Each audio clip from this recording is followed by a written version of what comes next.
You're listening to A Mighty Fortress.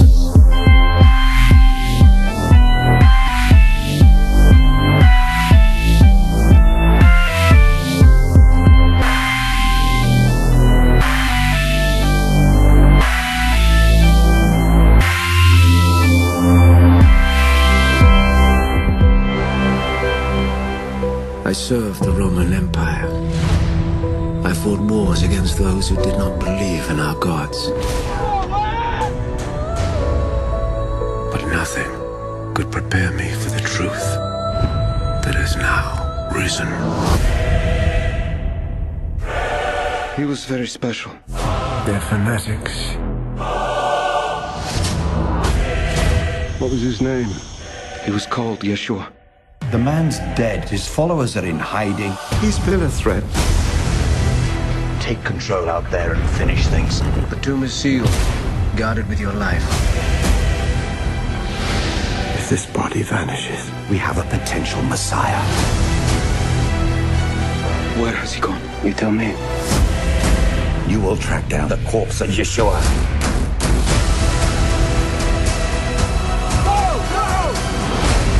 what happened to the Nazarene? He's right here. Open your heart and see.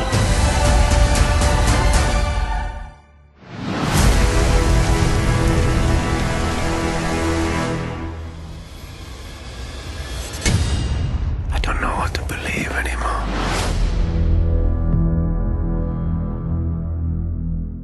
Christ is risen. Hello, I'm Knight Jake, and welcome to A Mighty Fortress. So in today's episode of A Mighty Fortress, I'm going to be doing a review on the movie that has just recently come out called Risen, which is based on the resurrection of Jesus. I can't stress this first part enough, but spoilers alert.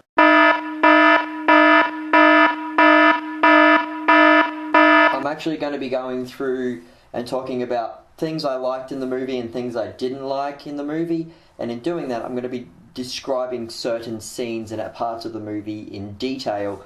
So if you really haven't seen the movie yet, so if you're intending on still seeing the movie and you haven't seen it yet, I would suggest that you stop listening to this episode right now, go watch the movie, and then come back and listen to this afterwards, because otherwise I'm going to ruin the movie for you, and I don't want to ruin it for you because it's actually quite a good movie. So I stress again, spoilers alert. Now you're being warned. Let's start with my first reaction to the opening scenes of this movie. The Centurion in this movie comes strolling in, and my first reaction is, what's Martin Luther doing in 33 AD? That's because the actor who plays Flavius in this movie is the same guy that played Martin Luther in the 2003 Luther movie.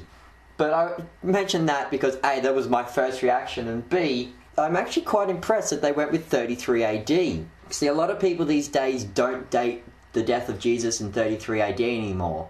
Mainly because there's this big new fad to date Jesus' birth in 6 AD or 4 AD, depending on when you want to date him. And I actually have a problem with this dating system, and so I'm actually just going to do a quick talk about that before I actually go into the rest of my opinions on the movie. So there are two ways to date the birth and death of Jesus. One way is to base Jesus' birth upon the death of Pilate. If you read the Gospel of Matthew, Jesus is roughly about 2 years old in the year that Herod died. We know this because Herod orders the soldiers to go out and kill all the young boys aged 2 and under. We assume then that Jesus was in Egypt only for a short time before he's told to come back, because they stay in Egypt until Herod dies. Now, we can't actually clarify that's how long Jesus was in Egypt for. Like, most people assume that Jesus was there for a rather short time, and the tradition says so. But the next date we get of Jesus is when he's 12 years old and he's coming to Jerusalem from Galilee. So we know that sometime between Jesus being 2 and Jesus being 12, they moved back to Galilee. Assumedly not long after they'd been in Egypt. So they were only in Egypt for a short period. And Herod dies, and Jesus was 2 at this time when Herod dies. Now, when did Herod die? We don't actually have any clear records of when Herod lived or when he died. The common dating these days is about 4 BC. which then would mean that Herod died in 4 BC and Jesus was born in 6 BC. Some people have dated 2 BC, which would mean that Jesus would be born in 4 BC. Either way, this puts Jesus' birthday not at the original dating. Now, the original dating for Jesus' birth, where we get our BC AD calendar, was devised by Dionysius Exiguus in 525 AD, and he worked backwards to determine when Jesus was born, and he reckoned that Jesus was being born in what we would now know as 1 AD or 1 BC, depending. It's around that shifting point. That's why we have BC AD, because of this dating by Dionysius. Now, this was the original dating, so he would say that Jesus was born at the start of 1 AD or the end of 1 BC. He lived until he was 30, then he started his ministry, and then he lived for 3 years, and then he died. Now, I can go into a lot of other details about, like, the ministry of Jesus, how long did Jesus live, how long did he minister, but that's beside the point.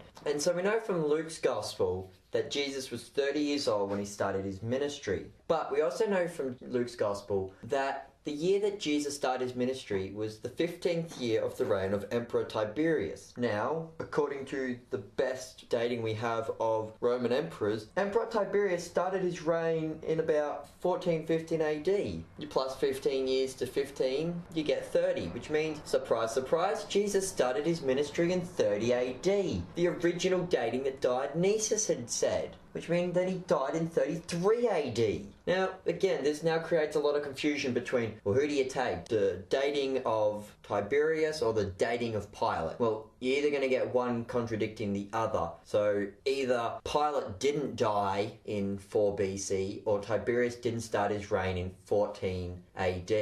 One of them has to be wrong. I'm going to go with the traditional standing of Dionysius and say that Jesus was born in about 1 AD, started his ministry in 30 AD, and died in 33 AD. And I'm actually quite happy then that this movie, Risen, goes with that dating. Now, to actually do some revision of this movie, I actually love this movie. This is a great movie. After having seen the Noah movie and the Exodus movie from last year, I'm actually quite happy that we can finally have a good Christian movie based on the Bible. I'm actually quite disappointed that I've also seen a trailer for a new movie coming up soon called The Child Messiah, which is based on the boyhood days of Jesus, which is heavily influenced by the Gnostic Gospels. In fact, in the trailer, there's actually a scene from the Gospel of St. Thomas, which is a Gnostic Gospel. So I'm not looking forward to that movie. But I am quite impressed by this movie, Risen. For the first half of the movie, and I have a lot of critiques about in the second half, but the first half, I loved it, and I could not fault it anywhere. Well, maybe one or two small things, but besides that, there was not a problem. I mean, even historical accuracy was very, very close. They even have in the cross, when they have Jesus and the thieves hanging on the cross, they have 4 nails, 1 in each hand and 1 in each foot, which is actually historically accurate. A lot of people these days like to put the idea of the cross with 3 nails. That's for an idea of a trinity. That's not real. That's actually incorrect. The belief that there are 3 nails in Jesus rather than 4 nails is historically inaccurate, because the idea of the 2 nails in the feet was that you could push up, you could put the weight on the nails, you could lift yourself up off your feet and you wouldn't suffocate. If you have 3 nails in each foot, it makes it rather difficult to actually push yourself up and breathe. And the concept that there are 3 nails in Jesus, which was based on the idea of the Trinity, having a symbolic 3 in the death of Jesus, that's actually a heresy known as Triclavianism, and was supposedly condemned by Pope Innocent III in the Middle Ages. Let's see, Pope Innocent III lived in the end of the 1100s, the start of the 1200s. This belief of 3 nails was condemned by the Catholic Church about 900 years ago, which is why I'm actually surprised that there's only 3 nails in the Passion movie, because, well, the Passion was heavily directed by Catholics. Also, for those who have watched the Passion movie, you'll notice that there's heavy Catholic influences, such as the Stations of the Cross, which aren't necessarily biblical. The one that I really don't like is the station of Veronica, because Saint Veronica is, well, there's no history to say that she existed. If you're not sure what I'm talking about, in the Passion movie, Saint Veronica comes out and she wipes the blood off Jesus' face, and that's the origin of the Shroud of Turin. Yeah, that's not biblical. I'm actually quite impressed because in this movie Risen, they actually have the Shroud of Turin, and they do it properly. This is the burial cloth that they buried Jesus in. Now, there's numerous things that I do love about this first half of the movie. It's extremely accurate. Like, one thing that I really love is that all three crosses actually look the same. Now, these three crosses are uppercase T's and not lowercase T's, with I'd actually prefer the lowercase T. However, at least all three crosses look the same. I'm sick and tired of movies where the cross of Jesus is somehow different to the cross of the two thieves. That doesn't make any sense. They should all look the same, and they should all have signs hanging above their heads. The first half of this movie is great. It pretty much just starts off with a battle scene between the Centurions and the Zealots. The Zealots at this point are being led by Barabbas. I was a bit confused. I thought, oh, okay, there's going to be the origin story of Barabbas. And then they capture Barabbas and kill him right on the spot, and I'm like, whoa, that's not biblical. And it's true, there's no actual scene in the Bible where Barabbas gets killed. However, as the movie then progressed, it turns out that this fight is happening on the afternoon of Good Friday. So, oh, that makes much more sense. Barabbas was set free, then he went off and started causing trouble straight away. It's a good scene. I love this movie with opener. Had plenty of historical Centurion battle tactics. The only thing that I do complain about that scene is Clavius took his helmet off and threw it on the ground. That was a stupid move. You're in a battle, don't take off your helmet. And also, when they climb up this hill to attack the Zealots, one of the Centurions throws his shield away. Yeah, you'd probably be kicked out of the Centurion army for doing something like that. The shields were an important part of the military tactics that Romans and Greeks used. For a good explanation, not that I recommend it, but the movie 300, they have an actual good scene there where Leonidas explains the importance of being able to move and contain the shield. And Roman and Greek battle structures that they wouldn't actually break those legions. They'd stay together with their shields up, shielding each other. So actually throw your shield away, that's not a smart move, and you'd probably be kicked out of the army for doing that. Now, the main plot line progresses like this. Jesus dies and Clavius comes and witnesses the death of Jesus. And there's actually a great scene there where they explain the stabbing Jesus with the spear and breaking the legs of the thieves. That finally gives a bit of an explanation for why Jesus is being taken off the cross so early in the afternoon. For example, in the Bible, we know that Jesus is put on the cross at 9 o'clock. There's 3 hours of just normal time. Then there's 3 hours of darkness. And then at the end of that 3 hours, Jesus gives up his breath, says, "It is finished," and dies. That's right there now at 3 in the afternoon. Now, it wasn't until about 6 in the afternoon that the sun went down. And I've always had, at least in my mind, that Jesus stayed up the cross there, dead for 3 hours. And a lot of movies depict him being taken down straight away. But they never give him an explanation for, well, why are they taking Jesus down? The main reason why the people had their legs broken and taken off the cross was that it was the Sabbath day at sunset, that they need to be buried before sunset, because in the Jewish calendar, the day starts at sunset. And so the Saturday would have started at the sunset of Good Friday. And so they need to have Jesus and the thieves off the cross and in their tombs, because you can't have dead people out on the Sabbath. And you can't deal with dead bodies on the Sabbath. So they need to get them buried straight away. So they actually explain that in this movie when Joseph Arimathea comes up and says, "Here's a sign from Pilate or whoever. I've paid. I'm going to take this man and put him in my own family tomb." And he actually says to the guy, "I need to take him down now. I only have a limited amount of time before the Sabbath. I got to get him in." They do take Jesus off the cross at 3 in the afternoon, but that's so they can get him embalmed, wrapped up, and buried in the tomb quickly before sunset. And I'm actually quite happy that they explain that in this movie. Now, following this, the soldiers get placed at the tomb, a seal is put on, and everything's going normal. And bam! Sunday morning, the body has disappeared. What's going on? Oh no, what are we going to do? The Pharisees are all complaining, "Oh no, the that Jesus has stolen his bodies. And the two soldiers who were in charge of guarding the tomb, it is clearly at this stage that they've been paid off by the Pharisees. It's not till later in the movie that they actually reveal that they'd been paid off and what they really saw when they saw the angel coming to declare the resurrection of Jesus. But at the start of the movie, they just show them a bit scared and their stories don't seem to line up, but they're telling, oh, the disciples came and they attacked us and stole the body of Jesus. As the Bible tells us, the Pharisees paid off the centurion guards to tell everybody that Jesus had not actually risen from the dead, but that his body had been stolen. And so Pilate goes, we need to find the dead body, and this is where Clavius comes into the story. Like, we've already been following the movie from Clavius' point of view at the moment, but now we get right into the actual main basis of this story. Clavius goes around and he's in charge of trying to find the dead body of Jesus.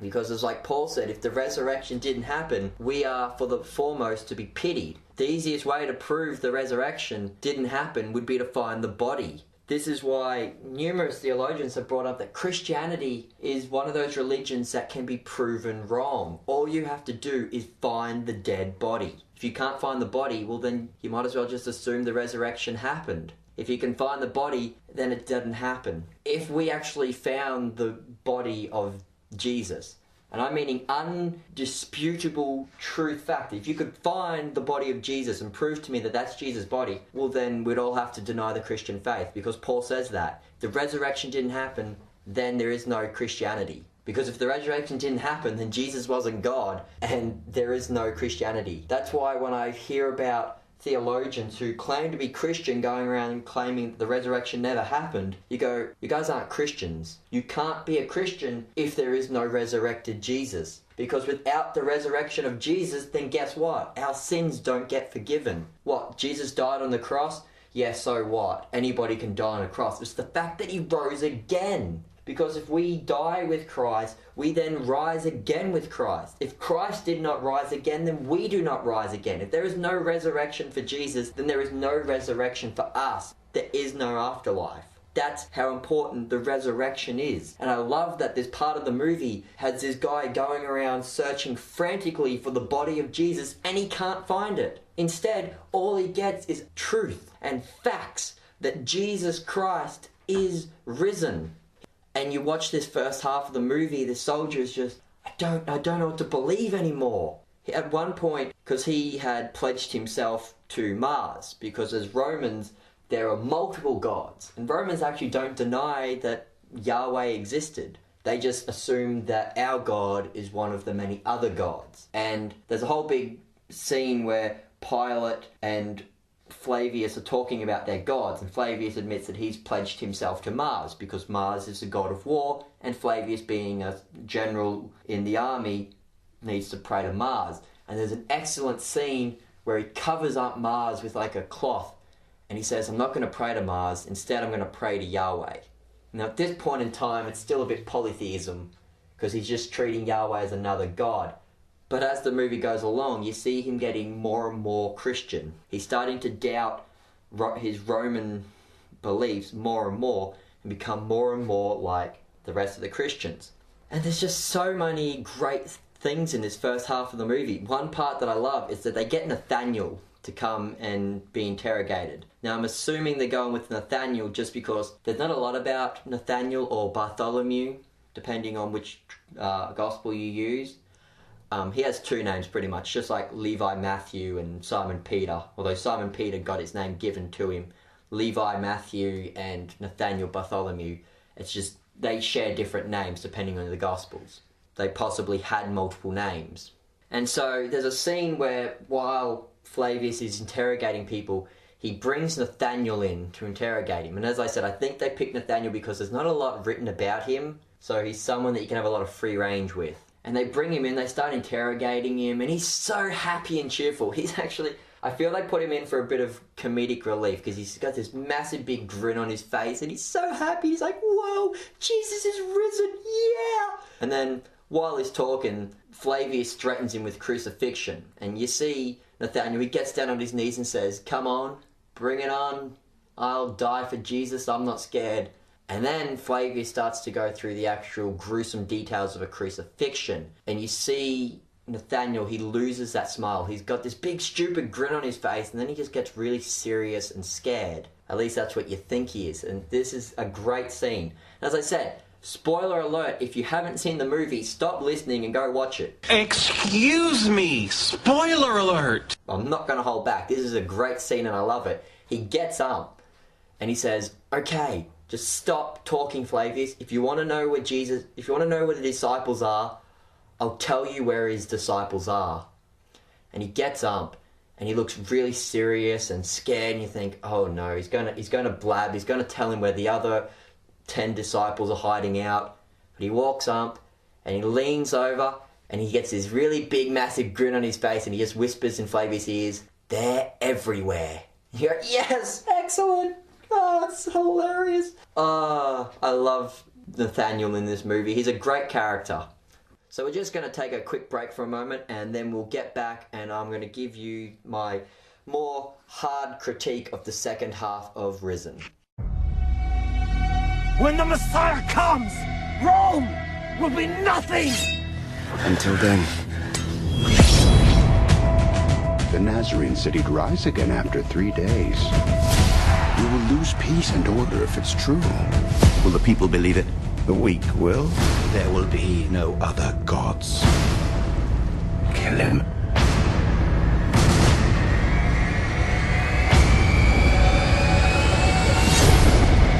The tomb is sealed, guarded with your life.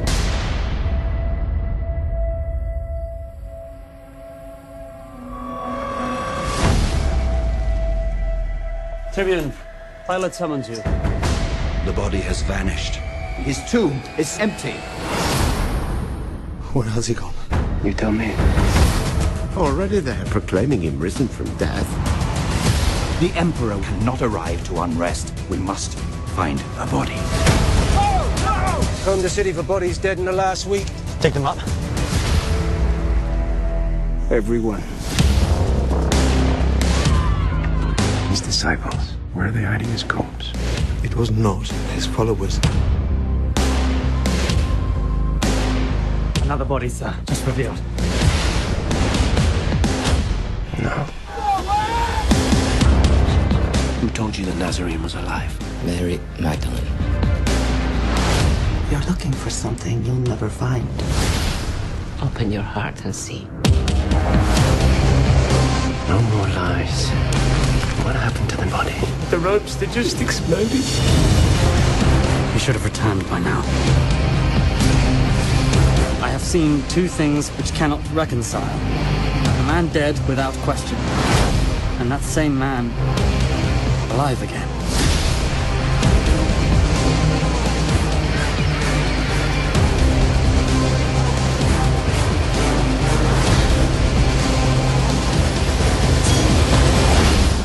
What frightens you? Being wrong. Wagering eternity on it. And we're back to continue on A Mighty Fortress's critique of the movie Risen.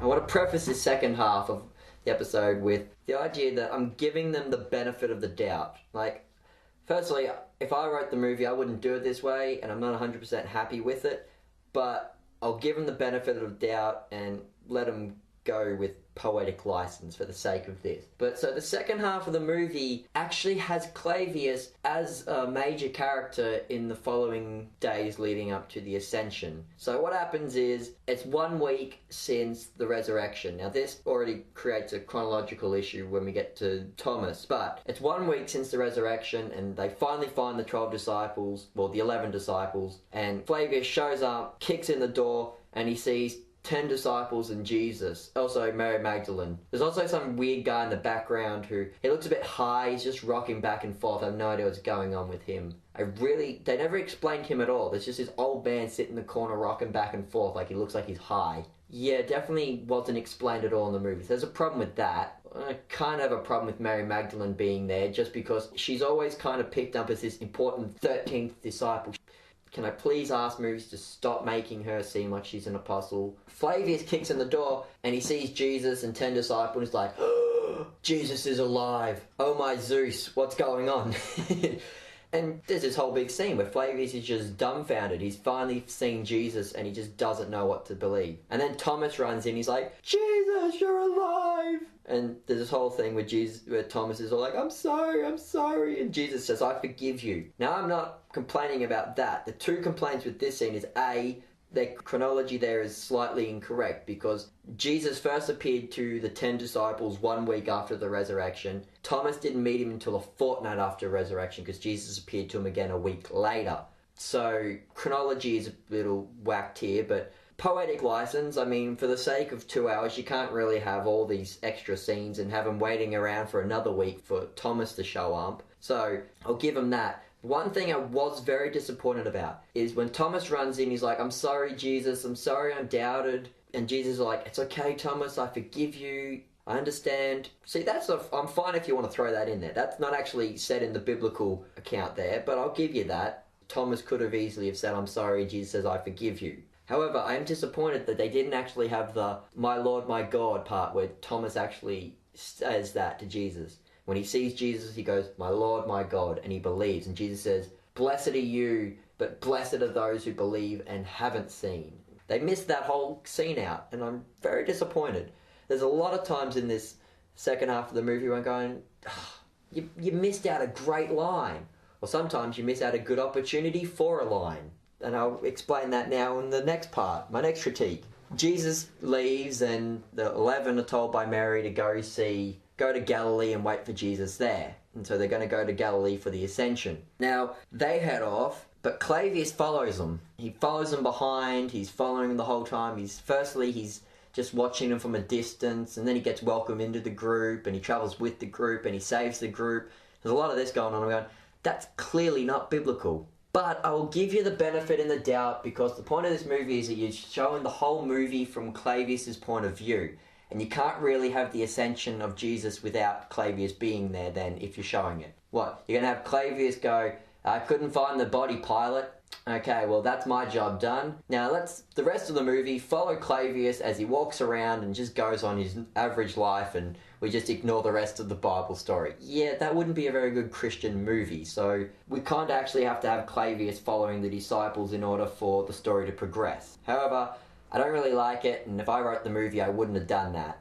But I'll give him the benefit of the doubt, poetic license, all that, blah blah blah. One thing I want to critique is there's a scene where Peter comes to give Clavius some water. Clavius doesn't realise that that's what Peter's doing. He turns around and he slices Peter and cuts his leg. Peter then gets extremely mad. He goes, I'm just trying to bring you water. And he tips the water on the ground and he throws the sword away.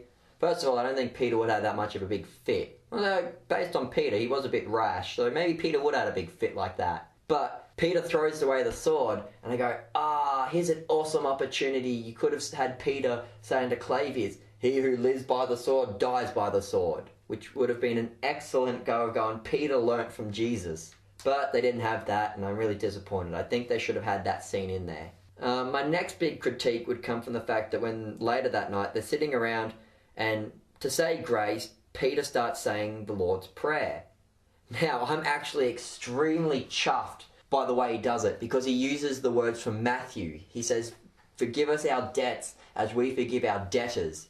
And then he doesn't have the for yours is the kingdom part, which comes from the book of Revelation, because that part didn't exist yet. So it's very accurate of how they would have actually prayed the Lord's Prayer, because that's how they were taught in the Gospel of Matthew. The thing that I don't like about this is that this scene is very irreverent. As Peter's doing this, they're sitting around a fire passing bread around and they're joking and laughing and he's just throwing the bread around and like, yeah, that's not very reverent. You're not really giving thanks properly. You're not like saying the prayer properly. Like Jesus actually tells you, when you pray, go lock yourself in a quiet place and pray like this. Not, let's sit around a campfire and make jokes while we say the Lord's Prayer. So, that scene gets a complaint because I think it was very irreverent the way that they prayed the Lord's Prayer. After that, there's not a whole lot of things I can really critique up until we get to Galilee. Like, there's this whole battle scene and them trying to get running and almost getting killed by the Centurions. That didn't happen, and I can complain about how that's not historical or biblical. But again, poetic license, I'm giving them the benefit of the doubt, so we'll just skip over that. Next complaint comes that when they get to Galilee and they go out fishing, when they're out fishing in this miraculous catch, they see Jesus on the beach, and Jesus is like, hey, throw your net on the other side.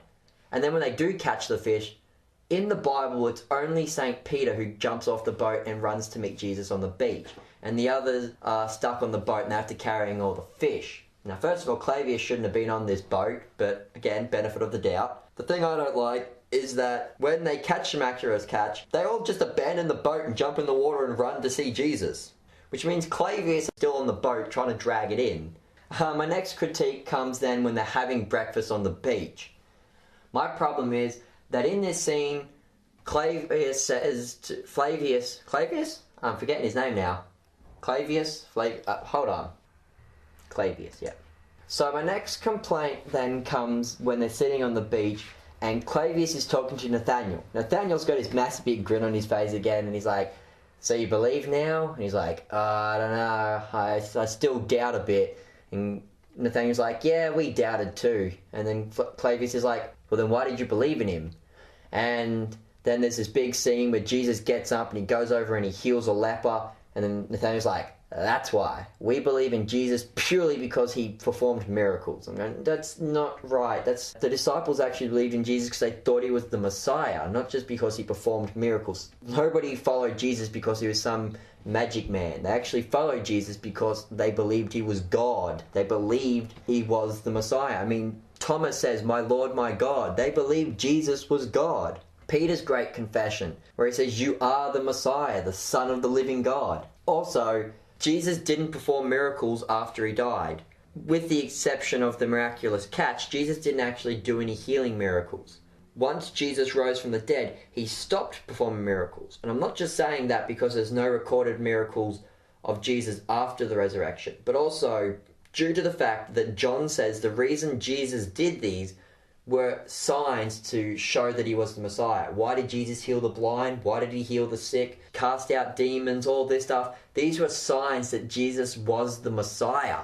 So Jesus actually didn't perform miracles after he rose from the dead because he'd already performed the greatest sign. He rose from the dead. You want evidence that he's the Messiah? Here's a guy who was dead and now alive. There's an awesome part where they're reading a letter written by Clavius and he says, I've seen two things that I can't explain. One man, a man who is dead, without a doubt, and that same man living. Seen two things which cannot reconcile. A man dead without question, and that same man alive again. You want evidence that Jesus is the Messiah? He died and he rose again. There's your evidence. Next thing, and this is probably the last thing that I really want to complain about in this movie, is that the actual ascension itself, when Jesus ascends, he doesn't rise up into the clouds like he does in the Bible, which, I mean, it's not that hard to do. We've got special effects. Have Jesus rising into air and disappearing into a cloud. Then have some angels appearing and tell him to go back to Jerusalem. That never happened. There's not a single angel in this movie. That's one big complaint. None at the resurrection and none at the ascension. That's problematic. But in this movie, Jesus doesn't ascend under the cloud. He walks off into the sunset. He starts walking off to the sunrise, because he walks off into the sunrise. The sun's coming up on the horizon, he starts walking towards it, and then he just explodes into this beam of light, and that's him ascending. I go, no, that's wrong. And then there's all these just feathers floating around, which I'm assuming is meant to be some sign of the Holy Spirit. That also didn't happen. This just... You messed up the ascension. And there's a couple other little complaints I've got here. These are smaller complaints, but they all go into this ascension scene. Firstly, when Jesus is walking off, he only quotes the book of Acts when he says, go forth and be my disciples in Jerusalem, Judea, Samaria, and all the world. They quote that, but they miss out the Great Commission from the Gospel of Matthew. That's an important one. Go forth baptizing them. I'm thinking this is because heavily reformed influence, and most reforms don't have a very high view of the sacraments like Lutherans and Catholics, because they actually just believe that baptism and communion are symbols and that they don't actually have any real importance. The fact that they missed out the Great Commission, which is the greatest text on why we baptize people, is probably because it's very heavily evangelical American influence in the writers of this movie. And another complaint, this one is more dodgy filming. When Jesus ascends, he's walking into the sunrise, and the sun's right on the horizon. And then after he ascends, the sun's about 3 hours up in the sky. So Jesus ascended, and then with about a minute, the sun just jumped 3 hours. But there was some good parts still in the later half. I mean, they had the miraculous catch. They've got this big scene where Clavius is talking to Jesus. Now, I don't know, again, this wouldn't have happened, mainly because Clavius is a fictional character and he didn't follow the disciples. But there's a great talk where Clavius and Jesus are talking, and Jesus asks him, "What are you worried about?" And Clavius is like, "I'm worried about wagering eternity. Like, I'm worried about doubting and not knowing what's happening." I'm forgetting the exact line. What frightens you? Being wrong. Wagering eternity on it. I mean, it's a great part where you go, that's what we all struggle with. Who wants to wager eternity? This is why the Pascal's wager that I talked about in a few episodes ago is actually a good idea, that the best wager is to believe in Jesus, because if you're right, you go to heaven. If you're wrong, nothing happens, at least if you talk to the atheists. This is what Clavius comes to. He's like, Jesus, I doubt that you're really God, and I don't want to place my belief in a doubt. And then yet he believes. And it's a great movie. It's got a great ending. It ends where it started. It started with Clavius going to a bar, and then it ends with him leaving the bar, where the whole movie is actually him retelling his story to the barkeep. Overall, it's a great movie. I can't recommend it highly enough. I would recommend all people who haven't seen it to go out and see it. If you have seen it, you probably have your own critiques that you want to make. If you do have any complaints about the movie or critiques that you'd like to make that I missed, feel free to email the show at amightyfortresspodcast@yahoo.com.au. Tell me your thoughts on the movie. Did you like Risen? Did you hate Risen? Email the show, because I'm happy to get your feedback on what you thought of the movie Risen. I personally liked the movie, and as I said, I would recommend it to everybody to go out and watch. The first half was excellent, and the second half, I'm going to give them the benefit of the doubt for poetic licensing, but I didn't like the second half of it. I'm just putting that out there. You may have loved the second half. Go for it, you can love it. I mean, it's an interesting story in the second half, it's just not accurate. And I think that brings us to the end of this episode, and that's my review on the movie Risen. I hope you enjoyed this week's episode, and I hope you can join us again next week for another episode of A Mighty Fortress. I've been your host, Night Jake. Goodbye and God bless. Thank you for listening to A Mighty Fortress.